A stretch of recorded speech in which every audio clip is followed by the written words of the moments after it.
Hello everyone, Andrew here, and welcome to Super Mario Advance 4, Super Mario Bros. 3, the e-reader levels. I know this has been put off for way too long, and I really appreciate everyone's patience, but I did the late night Super Mario Bros. 3, so I really hope that everyone enjoyed that, and got to see a whole bunch of, stuff from Super Mario Bros. 3. I know a lot of people were saying that I showed some things that people didn't even know were in the game, so I really hope that everyone enjoyed that. And now we're going to be doing the e-reader levels, which are a lot like Super Mario Bros. 3 levels, but they add in so many things from so many other Super Mario Bros. Games as well, and so many things that have never even shown up in any other Mario game since. So I think it's really good to kind of have that original Mario 3 kind of idea in your mind, just so that you can really appreciate the things that were added in here. But without further ado, let's start this thing here. Of course, like every Mario Advance game, the original Mario Bros. Arcade game is included, but we're not going to play that. We're going to be playing this thing down here. Now, so you can play through the original Super Mario Bros. 3 game, which is almost exactly the same as the original Mario 3. Of course, the graphics are a bit better. Some minor level design changes were made to make things a little bit easier, I think. Like, it's really weird. Maybe at some point I'll show the little minor things I can think of that they changed. But if you go down here to level card, you are brought to this very strange overworld map, which is shaped like an E. You have no idea how long it took me to realize that as a kid. I was like, oh my gosh, I get it now. So, yes, when you come to this place here, this is how you play the e-reader levels that you swiped into the game. This little L thing right here lets you switch between playing as Mario and Luigi, which is pretty cool. Up here you have locks in front of mushroom houses, which will become unlocked as the game progresses. You have this thing right here, which lets you play all of the different e-reader levels that you have swiped and saved. Now, it's important to note that the cartridge only allows you to save 32 levels to it, because unlike, on-disc DLC that we have today, the level data was actually stored on the card, so that when it was swiped, the game then read it and then saved it to the cartridge. It doesn't just unlock a level that's already in the game. Which I think it's really cool that they were able to do that. Because of that, though, there are actually a few levels that you don't have room to save, because it only saves 32. Because you have 30 main levels, there was 2 promotional levels given out, and there were also some classic Super Mario Bros. 1 remake levels. I think they remade in all of World 1 and like level 2-2. None of those are saved here, but since they're not completely new levels, we're not really going to be missing too much by not playing those. But yeah, you have that. And you also have this castle thing right here, and you have a whole bunch of kind of circles on the wall and level numbers underneath them. So I think in a little bit we're going to figure out just how that works. And there's no side exit like I thought. You actually press B to get out of this thing, which is very weird. But yeah, so without further ado, I think it's the second time I've said that now. Let us actually get started. As you can see at the bottom though, you have lives on the left. We're in World E. You have advance coins. And what happens is, as you collect advance coins, which are hidden in each level, that is how these locks will eventually become unlocked. But we need quite a few before that starts to happen. At the very bottom right, you have your coin total. So of course you have, your coins, the coin symbol there with the 0 beside it, which is how many you have towards getting a 1-up. But it also keeps track of the total number that you've collected, because you can actually use coins for things later on. And then above that, you have the score. Now, since this is a ROM, because all of the levels actually weren't released in North America, in North America we had levels 1 to 10 released, as well as the promotional level Airship's Revenge. There was also the 1-1 remake from Super Mario Bros. 1 was released here, but that's not in this ROM. So we're not going to be playing that, but like again, you're not missing too much. At the very bottom there, of the level list, you have the total number of advanced coins that it's possible to collect with the levels that are currently saved, as well as the total number of E-coins that it is possible to collect. For some reason, in the ROM that I have, someone has already played Wild Ride in the Sky and collected everything and beat it with Mario and Luigi, but we're gonna do it again anyway. Also, one final thing. I'm sorry about all this explanation, but I think that it's warranted considering that, there is just so much to mention about these e-reader levels before you jump in. You can press R here, and this is what allows you to swipe different cards. And if you press L, it brings up your item reserve, and for some reason, whoever created this ROM save file really liked leaves, but we're not going to be using any of those unless we really need them. Now, and this is the final time I'm going to say it, without further ado, Wild Ride in the Sky. Everything's collected, but we're gonna do it again anyway, and for some reason we're starting off as Big Mario. But yeah, these levels are super neat. Now the first thing you're gonna notice is, hey, it looks, you know, a lot like levels that were in World 5 of the original Super Mario Bros. 3. Levels in the e-reader world range from being very simple, much like most of the Super Mario Bros. 3 levels, but there are also some that are very, very complex. So don't expect them all to be, you know, like 30 seconds long like some of the Super Mario Bros. 3 levels were, because we're really gonna see a whole range of easy stuff to very difficult stuff. On the original level cards that you scanned, it actually did give a difficulty of each level. I don't know what the difficulties for each of the Japanese ones were, but I know this was like, you know, a 1 difficulty. I actually don't have the cards in front of me.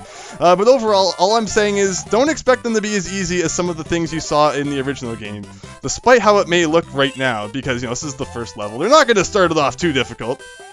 Also, I am getting used to these kind of controls. I'm playing this with a PlayStation controller, which is kind of weird. Again, it is on the computer. I don't use emulators for many things, but in the case like this, where, you know, it's pretty much impossible for me to get my hands on all of the level cards.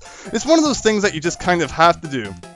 Although hopefully as a result the quality is nice. I hope that, you know, that works out well. Also, yes, here is an example of one of those things that, you know, wasn't in the original Super Mario Bros. 3, but is actually taken from Super Mario World, and that is the diagonal bullet bill generator, which is really cool. I mean, as soon as I saw that, I'm like, wow, that's so neat that they were able to add that into this game. And that's only the first of many things you're going to see that come from other Mario games and are even completely new features that have never been in other Mario games before. But anyway, I think we're almost at the end of this crazy level. You can tell because we have all of the advanced coins. I don't know how the heck I just pulled that off. Whoever played this last got a flower for some reason, so I don't know what we're going to get. I'm just going to close my eyes and jump. And we got a star. Also, at the end of e-reader levels, Mario does a kind of funny somersault there, which is pretty crazy. But there you go. That is an example of an e-reader level. So that is one of the, you know, super basic ones. They weren't going to make the very first e-reader level super long. But then, I mean, you look down here, I mean, you have, like, Bowser's Airship Part 1 and Part 2. So it's like, it's so crazy they had to break a level into 2 parts. So don't expect everything to be, you know, extremely simple like that. I promise you there are going to be some incredibly complex things coming up and some just really cool ideas that if they put them in New Super Mario Brothers, I would probably like the new SMB games a lot more, because these are some of the probably most innovative levels in Mario history we've got going on here. But next up is level 2. Slide in the slopes. Now, for some reason, I am playing like a complete moron. Also, mushrooms in this game. No, oh, I ran across the hole. Going the wrong way. Place your bets now on when I'm going to die for the first time. It will probably be in the near future, considering how terribly I'm playing. I would not be surprised. Oh man, I should just be sliding on this thing. Although I'm very nervous about things like that. It's actually been quite a while since I've played through all of the e-reader levels, so expect me to screw up a lot. Although I really hope that I can demonstrate these levels in a refined manner and not have to die thousands of times every time I try to attempt a new level. So yeah, the trick here is you're supposed to hold down, and then as soon as you hit this note block, you have to press the jump button, because if you just hold the jump button, you don't bounce off of note blocks in Mario 3, unlike in Mario World. You actually have to press it at the perfect time, and then it launches you up into the air. But yeah, with that said, let us go up here to the secret pipe. Is there anything on top of this? No, there's not. Yeah, there's a pipe up here, and this room has always been really cool. So you have an ace coin, or I call them ace coins sometimes, but they are advanced coins, and you have all of these, man, what are they called? I always called them like watermelon running things, from Super Mario World that allow you to run up walls, except it puts a new twist on them, because in Mario Advance 4, there are ones that actually allow you to run upside down, and those were not in Mario World. So it's taking something that was in a Mario game already and making it even cooler. So I think that's awesome that they were able to do that. Although, yeah, they're kind of wall running ramps or something like that. Also, yeah, let's not fall down that hole. Okay. We got that, so let's just take our time. This always reminds me of 8-2 of the original Super Mario Bros. 3, which is kind of a desert-y level. But yeah, this is more fun. Also, yeah, we already have all 4 advanced coins somehow, and we have a final kind of slope thing to go here. I mean, yeah, you can kind of figure out why it's called Slide in the Slope. So we have a gigantic E, although I could swear we missed something here. There's supposed to be oh, actually, maybe he's at the very end here? There he is. Okay, so I forget exactly how this works. I think if you kill, yes, if you kill this boomerang brother while there is a boomerang in the air, you can actually pick up the boomerang and throw it and then grab it back again if you jump and get it. It's so cool that, you know, it's just another one of those really neat things that they added in. And of course, like other things, the boomerang, when it hits a coin, it will actually give it to you, although I kind of failed at getting it back there. The boomerang can actually not be transferred from level to level, although in Japan there was actually a card that you could swipe which would allow you to start any level with the boomerang, but unfortunately that card never came to North America. The way it worked, I think there was 4 series of Super Mario Bros. 3 e-reader cards, and the first 2 came here, but I think the second 2 didn't. At least I think there was a total of 4. Anyway, as you can see at the bottom there, we have a total of 8 advanced coins now. And I think we're going to do one more level. The way it's going to work is I think I'm going to cap it at a max of 3 levels per video. Because, like I said, you know, we're just starting off here. These ones are pretty basic, but later on, some levels, you know, depending on how difficult they get, might take, you know, like 10 minutes or more. Especially if I start, you know, fumbling around and screwing up. So I think Vegetable Volley, or Volley, I always used to want to call it Vegetable Valley, but anyway, this is where we're going to end things off after we beat this. But don't worry, this is a fun one, and I think I might have played this in the other Mario 3 Advance 4 e-reader video I made before I planned on doing a whole thing of it. But yeah, the way this level works is you can actually pick up vegetables just like in Super Mario Bros. 2. So I mean, that's really, really cool. There's actually a card that you can swipe that will add vegetables to every single level of Super Mario, of the original game of Super Mario Bros. 3. Also, we have Charge and Chuck here. I mean, I don't think anybody actually... Hey! I don't think that was very fair. Also, no death counter in this Let's Play, because it will probably be too high to count. Actually, no, we're just not doing that for this one. And I'll keep that as a special late-night Mario thing. But yeah, anyway, I just think it's so neat that they added this in. Also, as you can see, Poison Mushrooms, Charge and Chuck, we're definitely taking a lot of inspiration from other Mario games here. And thankfully, it went the other way this time. But yeah, Charge and Chuck. I've never really, I mean, he's a cool enemy. I don't think he's ever actually come back. Actually, that's a lie. I think he did come back in one of the new Super Mario Bros. Games now. Or was it New Super Mario World? Man, I'm forgetting. Although, until this was actually the first time that Charge and Chuck appeared since, what's it called? Super Mario World, which is pretty neat. And, you can hit advanced coins with shells, vegetables, anything. And that's how you get that one. You're not actually supposed to jump down the hole and commit suicide to get it. Because if you die, you lose any items that you've picked up in the level. And the levels don't have checkpoints, just like in the original Super Mario Bros. 3. Also, that was a pretty gigantic radish there. Super Mario Bros. 2 also added in advanced coins, which was pretty cool. It gave you something else to look for while playing the game. I really, really, really liked that. Anyway. What do we want to do with this thing here?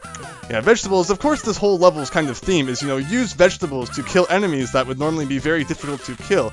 In the original game, also, sometimes when you pull up grass, you'll get coins and other items, which is very neat. So overall, I think they did a very good job of, you know, taking... Man, I could swear I jumped on him more than 3 times. But yeah, it's just really neat how, you know, they took things from all the different Mario games and made them work with the Super Mario Bros. 3 physics and everything. I think they did such a good job of that. And I think that, you know, if Mario made a game, or if Nintendo made a game that was like this, where, you know, it plays just like Mario 3, but it introduces all these new things, I think it would be so much cooler than what they have going on right now with the new Super Mario Bros. Games, because I hope that you're able to see, just, like, even only 3 levels in, I mean, we have 32 levels and the 2 promo ones to go, or sorry, you know, 30 levels and the 2 promo ones, that just... You don't need to, you know, introduce all these new fancy suits or introduce these crazy 2.5D graphics to have some really, really, really incredible new Mario levels. And I think that's part of my problem with the new Super Mario Bros. Series was I wish they would just keep it more, you know, like this, because I think they kind of go overboard, and in the end, it doesn't end up being as good as it could be, just because, you know, they're not doing it right.